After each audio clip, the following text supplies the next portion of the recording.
ഹെബ്രായ പുസ്തകം 12-ാം അധ്യായം 24-ാം വചനത്തിൽ ദൈവത്തിന്റെ വചനം ഇപ്രകാരം പ്രഖ്യാപിക്കുകയാണ്.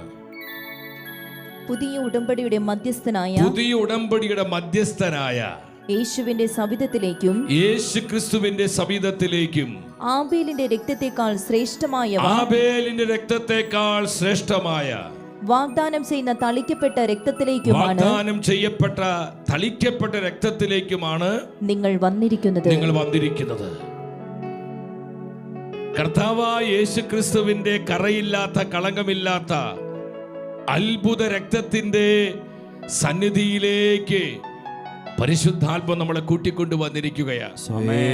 ആബേലിനേക്കാളും മറ്റേത് രക്തസാക്ഷികളെക്കാളും എത്രയും അമൂല്യമായ പരിശുദ്ധമായ രക്തമാണ് നമ്മുടെ കർത്താവായ യേശുവിന്റെ തിരുരക്തം.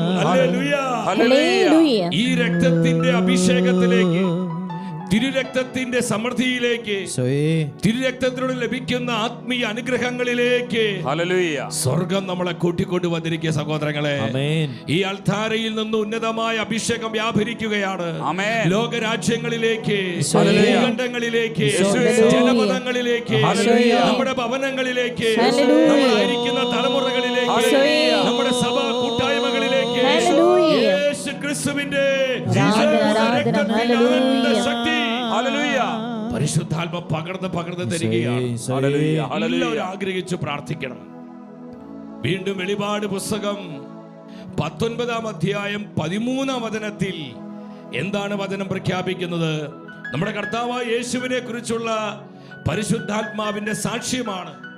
അവൻ രക്തത്തിൽ മുക്കിയ മേലങ്കി ധരിച്ചിരിക്കുന്നു, അവന്റെ നാമം ദൈവവചനം എന്നാണ്. ശ്രദ്ധിക്കണമേ, രക്തത്തിൽ മുക്കിയ മേലങ്കി, കർത്താവായ യേശു അണിഞ്ഞിരിക്കുന്ന മേലങ്കി, തന്റെ ജീവൻ നമ്മുടെ രക്ഷയ്ക്ക് വേണ്ടി നൽകിയ, താൻ കുരിശിൽ ചിന്തിയ തന്റെ അമൂല്യമായ രക്തത്തിന്റെ അനന്ത യോഗ്യതകൾ ഉൾക്കൊള്ളുന്ന മേലങ്കി ധരിച്ചിരിക്കുകയാണ്. എന്റെ സഹോദരങ്ങളെ, തിരുരക്തത്തിന്റെ ഒരു പുതിയ അങ്കി പരിശുദ്ധാത്മ നമ്മൾ അണിയിക്കുന്ന സമയമാണ്. ഹല്ലേലൂയ. എത്ര പേര് വിശ്വസിക്കുന്നു? അവർ ശക്തിയോടെ ഹല്ലേലൂയ പറഞ്ഞേ. കർത്താവായ യേശുവിന്റെ തിരുച്ചോരയുടെ അനുഗ്രഹങ്ങളും നന്മകളും അടങ്ങിയിരിക്കുന്ന ഒരു പരിശുദ്ധമായ അങ്കി സ്വർഗം നമ്മൾ അണിയിക്കുകയാണ്. ഈ തിരുച്ചോരയുടെ മറവിലേക്ക് നമ്മുടെ ഭവനങ്ങളെ കൊണ്ടുവരികയാണ്, നമ്മുടെ മക്കളെ കൊണ്ടുവരികയാണ്. കർത്താവായ യേശുവിന്റെ തിരുച്ചോരയുടെ മറവിലേക്ക് നമ്മുടെ കൂട്ടായ്മകളെ, നമ്മുടെ തൊഴിൽ മേഖലകളെ, നമ്മുടെ ആവശ്യങ്ങളെല്ലാം നമ്മൾ ഏൽപ്പിക്കുകയാണ്. തിരുരക്തത്തിന്റെ അത്ഭുത ശക്തി അനേകമായിരങ്ങളിലേക്ക് ഒഴുകപ്പെടുന്ന സമയം.